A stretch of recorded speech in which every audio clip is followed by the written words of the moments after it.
panellist number one, who's going to be helping us out, Poppy Reid, the editor-in-chief of Australia's largest youth network, the Bragg Media. Now, they do include, as we all know, Variety Australia, but also Rolling Stone Australia and New Zealand, Tone Deaf, and the Music Network. As a bit of context, 1 million Australians read Variety every month, and the entire Bragg Media as a whole reaches 9 million Australians per month as well, covering all subcultures from music, entertainment, gaming, and fashion. So another big round of applause, Poppy Reid. Coming up, Poppy.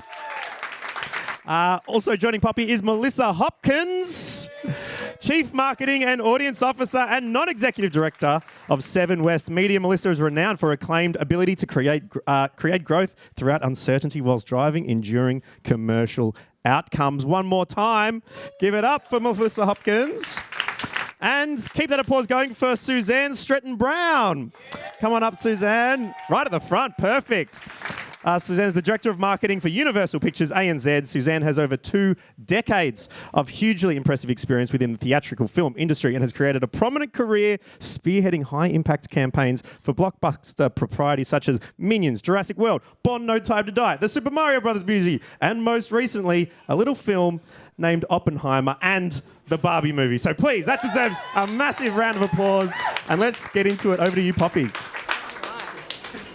Go back.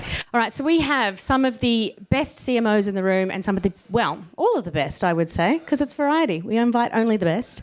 And a bunch of incredible marketers in the room too, across entertainment and tech. So I asked around a few people to find out what makes a good marketer. And it seemed that there were 3 very clear themes around that.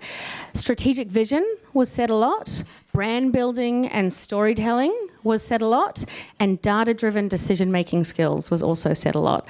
And I think that these 2 people next to me today embody all of those 3 things and more.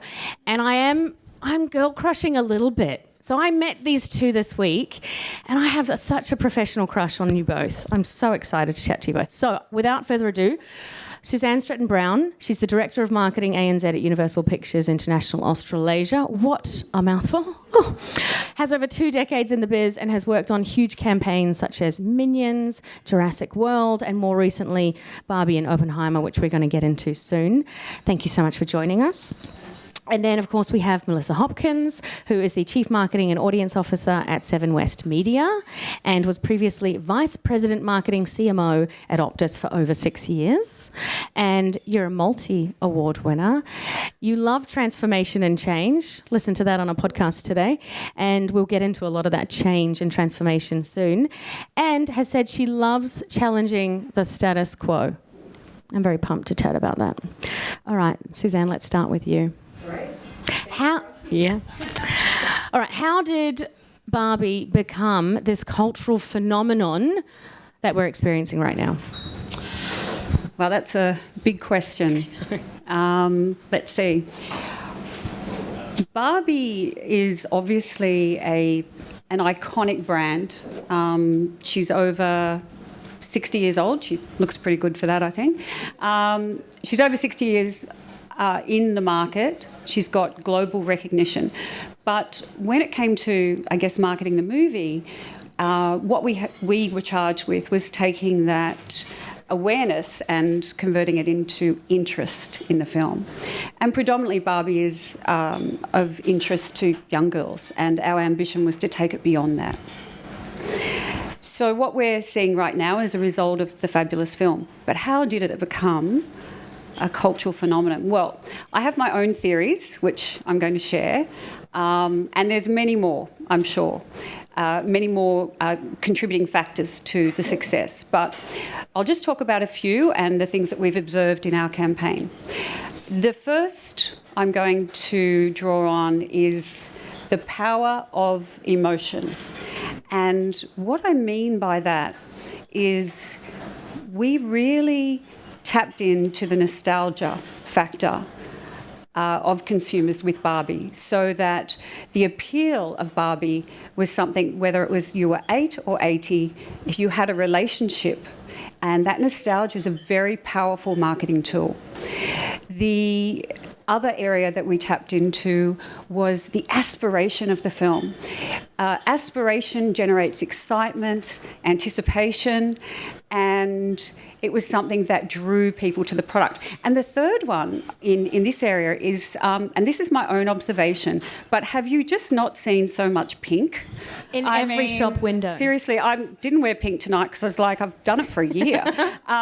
But there is something psychologically wonderful about pink. Now, it is a key brand asset of Barbie that we know her to be, but there was something about the joy, the celebration of pink that just cut through and took our brand out there. And the combination of all of these things drew on emotion.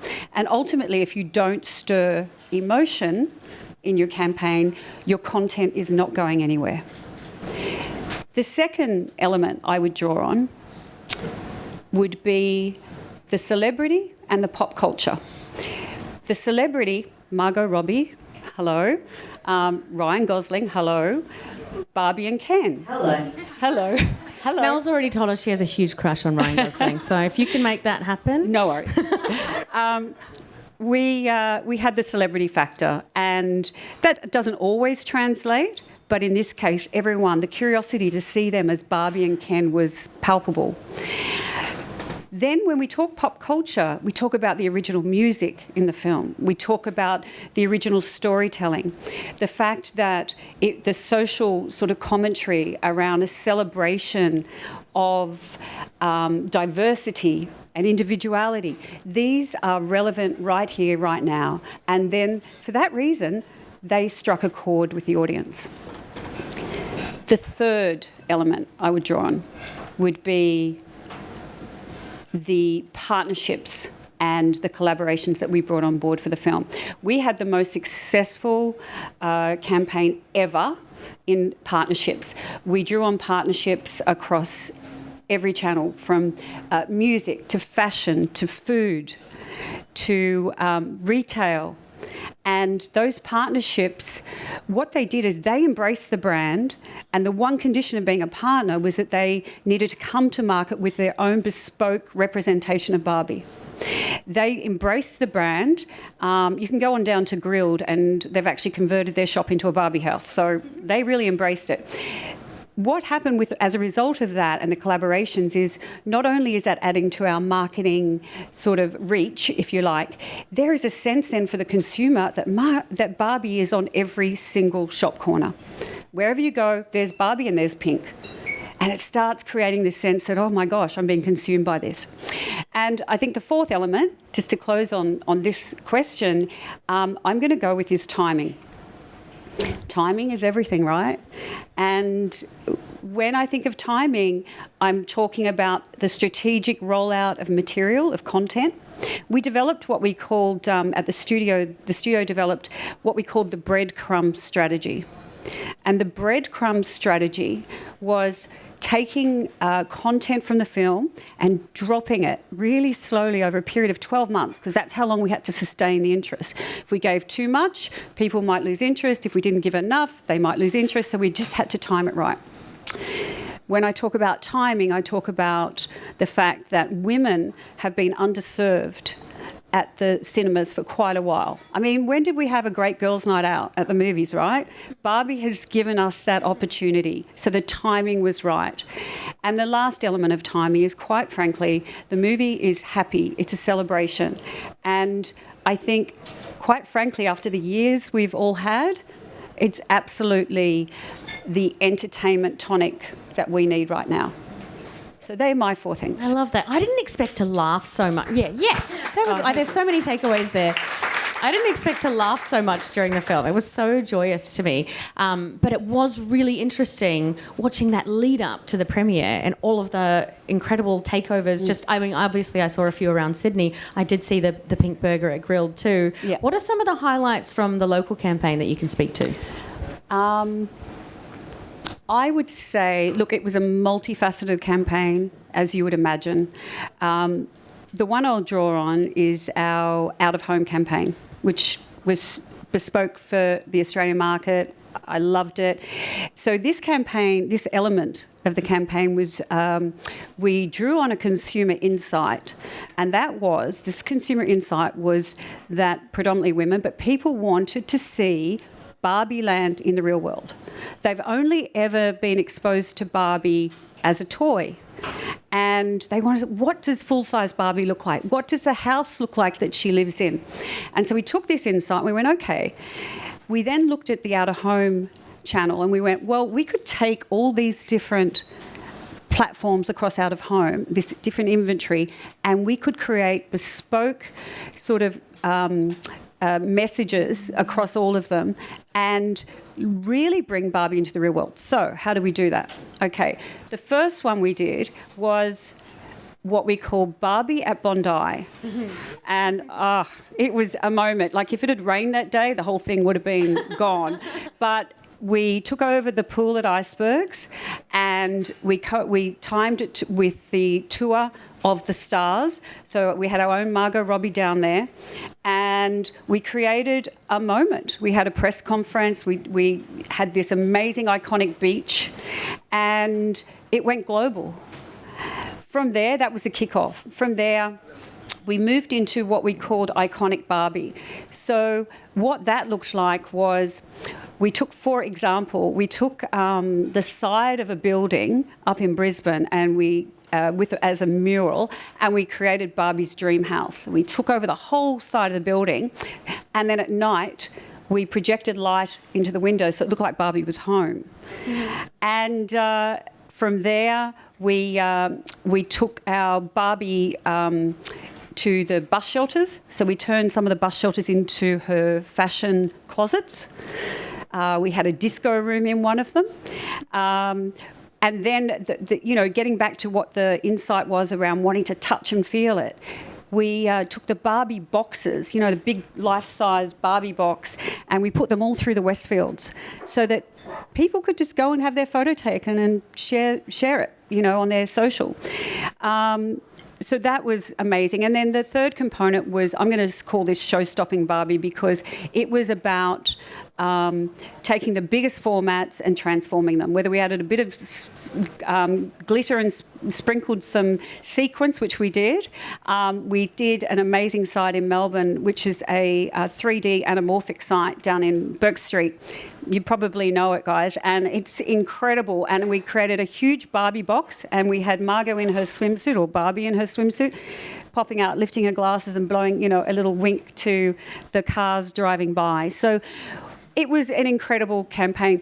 The point I want to make about this, which to me is a standout, is that the out-of-home was so, it was built for every channel, and it was so engaging and so fun. People were taking photos and sharing it. And I think, when people start photographing your advertising, I think you've created art. So it was amazing. The marketer's dream. Yeah. The other marketer's dream, which we can only touch on really quickly, is Barbenheimer, and you need to explain what that is. Okay. Yeah. Really quickly. Okay, I'll do it really quickly. So Barbenheimer, we can take no credit for that. But what it is just to give people context, in America, this time of year is the blockbuster season. It's when studios date their films, and it's very competitive. And so Barbie and Oppenheimer are dated on the same date. And what happens is the media and commentators get behind and go, all right, which one's going to win, which one's going to lose, there's going to be a winner or a loser, and it's very competitive. And we're all nervous as studios, we want our film to be number one. Something unique happened. First of all, we started seeing through or hearing through social listening that fans were sort of saying, hold on, I don't want to choose, I want to see both. And they adopted this phrase, Barbenheimer. And that was sort of going through, and fans were creating, you would have seen some of the artwork and things they've created and marrying the two posters. And then something really interesting happened. And this is what I think actually took it to the surface. Tom Cruise, who also had Mission Impossible out in cinemas at the same time, went and bought a ticket to Barbie, and he bought a ticket to Oppenheimer. And then he photographed himself at the cinemas with the posters and shared it. So then Margot and the director Greta went and bought a ticket to Mission Impossible, bought a ticket to Oppenheimer, took a photo, shared it. What they created was, rather than the competition, was a celebration. And from there, it rose. It's beautiful. And I think Barbie is going to be one of the highest grossing films, or the highest grossing film this year, I think. It is. Already Yeah. it is. Yeah. Already. Nuts. Mel, okay. Time to grill you now. So you're new to this role. Did you say you're 4 months in? 4. Yeah. 4 months in, Yeah. and you want to do a full rebrand. Obviously, you love to challenge the status quo. This is you in your element. What does it mean to rebrand Seven? What's the plan? Yeah, I think I'd probably not use the word rebrand, but actually I think the opportunity is to make Seven relevant again to Australians. So, for those of us old enough in the room, 20 years ago, Seven was just as cool as a Google or a Meta, and would be quite happy to have the sticker on our laptops. It's sort of lost that. And I think there is a real opportunity for us to become sort of part of the fabric of Australia again, to really define ourselves as a brand over and above our content. I don't think many content players actually globally have been successful in doing that. But it really, really excites me that I'm on the journey to do that with Seven. They've absolutely got latent brand love. We represent all of Australia. We're there for every Australian. We reach 17 million Australians every month. It's pretty cool. It's the same size as YouTube, just, for your digital sort of lovers out there. So we're in great company. And yeah, I'm not gonna give too much away, but we're very much on a journey to ensure that we're not just seen as a content player, but a part of the fabric of Australia, and I'm super excited about what we're about to do. And how do you win more news market share? Because I guess that's a huge part of your role now as well. And when we met, you had this really great analogy involving a washing detergent, and I would love for you to share it, the Omo one. Yeah, well, I think, the super interesting thing about coming into different businesses and categories that aren't marketing first is ensuring that you can communicate with key stakeholders. So Craig McPherson, who is our Chief of News and Current Affairs, and Seven News has the biggest news in Australia, but I think we sort of, we hit about 2 million Aussies a night. In New South Wales and Queensland, we're quite tight with Nine, and there's this big discussion around how we can get more viewers across from Nine. And I was sort of thinking, Jesus, I think all this marketing stuff is fluff. And I sort of had this discussion with them going, I'm not sure if an outdoor billboard of Mark Ferguson saying know the news is going to switch people across from 9 to 7. He said, oh, yeah, well, he's wearing a Tom Ford suit. And I'm like, yeah. I'm not quite sure. But, this is the power of marketing, actually, and this is, I think, where we need to take a step back and look at where we can be kind of magical. So I just sort of sat down and said to Craig, is news a bit like washing detergent? And he went, what the hell are you talking about? And I said, well, for me, Omo, I am fanatical about Omo. Like, I need Omo. I will only buy Omo. Actually, I really probably don't even check the price of Omo. There was a period where they changed their packaging. It wasn't available. I fucking freaked out. Like, who has Omo in here? Does anyone have Omo? Can we sort? Who's a hardcore Omo fan? Amazing. Okay, thank There you. you go. Thank you. Yeah. So, hardcore Omo fans are a bit like people that love Peter Overton on Channel 9. Like, you ain't going to get them to switch. Then you get individuals that will only buy on price. So whatever is on special. So be that Ferry, Dynamo, Omo, don't really care. I'm just going to get what's on special. They're a type of customer we could get to the news. Or alternately, you get some that are like, I like Omo. I might be willing to try Ferry. And we sort of sat there and had this awesome conversation where Craig said, I don't want the hardcore Omo users. Actually, the ones that want price are going to screw my ratings because they just go up and back because they're not loyal. I don't want them. So I just really want to go for the ones that think, yeah, I might give it a go. And the reason I love that, and we had this great discussion about it as an analogy, is for a news director that thought that marketing was all fluff. The minute you start using other examples, which are basic science of marketing, you can unlock really sort of amazing truths. And from the back of it, and you guys will see it in the next few weeks, we have an amazing new news campaign coming out. And you actually have a big reveal to offer us. It's to do with the man of the hour. Are you ready to drop a bomb? Amy, where are you? I don't know. I need to see if Amy's going to look over. This is really awkward now because I don't even think we've sealed the deal. This needs to happen. We have our variety journalist over there and Viv ready to go. We are live tweeting. I mean, come on. She's there. Can we drop a bomb, Amy? I'm going to drop a bomb. I'm dropping the bomb, She Amy. said, oh, no, what? Well, we've been talking about fees, but I don't know where it's going to go. Yeah, he's in the bathroom. That's okay. Right. Gary V, like, how fucking amazing is he? And yes. Yes. And so many of us follow him. I'm super spoilt over the last 3 years to have had a number of interactions with him where I've learned and grown, but perhaps more actually just been blessed with his generosity and his belief in paying it forward and karma, which he very much did at Optus, and when I started at Seven, also did and gave up a lot of his sort of personal time. He also has an amazing sidekick here in Australia called Amy. He's done some work with us here at Seven to date, which has been spectacular.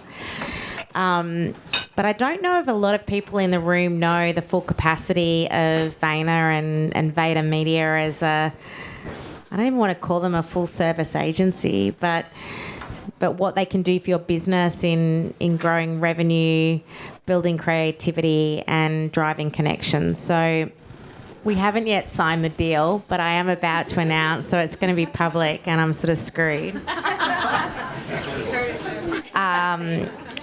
Seven is really, really, really super proud to be announcing tonight that we're going to have an amazing strategic partnership with VaynerMedia here in Australia.